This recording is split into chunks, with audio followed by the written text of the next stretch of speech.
राधे राधे। कैसे हैं आप सब। आज हम नवरात्रि के दूसरे दिन माँ ब्रह्मचारिणी माता की कथा का श्रवण करेंगे। जय माँ ब्रह्मचारिणी।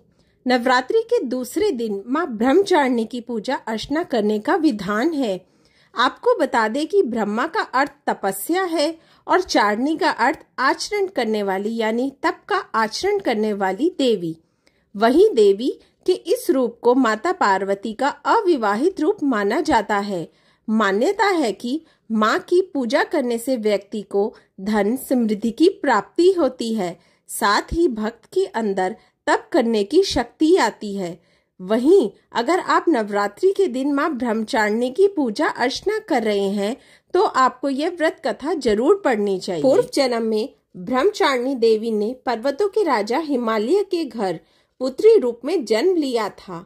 साथ ही नारद जी के उपदेश से भगवान शिव को पति रूप में प्राप्त करने के लिए घोर तपस्या की थी। इस कठिन तपस्या के कारण इन्हें तपश्चारिणी अर्थात ब्रह्मचारिणी नाम से जाना गया। 1000 वर्ष तक इन्होंने केवल फल फूल खाकर बिताए और 100 वर्षों तक केवल जमीन पर रहकर शाक पर निर्वाह किया।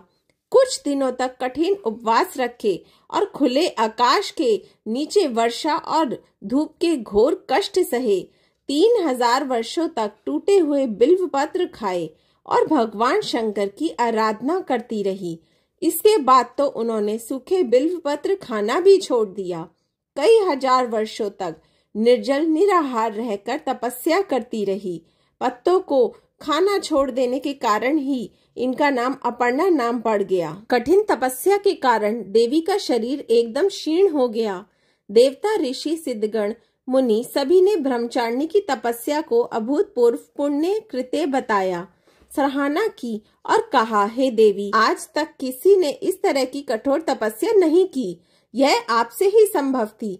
आपकी मनोकामना परिपूर्ण होगी और भगवान चंद्रमौली शिव जी तुम्हें पति रूप में प्राप्त होंगे। अब तपस्या छोड़कर घर लौट जाओ। जल्द ही आपके पिता आपको लेने आ रहे हैं। माँ की कथा का सार यह है कि जीवन के कठिन संघर्षों में भी मन विचलित नहीं होना चाहिए। माँ ब्रह्मचारिणी देवी की कृपा से सर्व सिद्धि प्राप्त होती है। माँ ब्रह्मचारिणी की व्रत कथा समाप्त हुई। जय माँ ब्रह्मचारिणी। जय माता दी।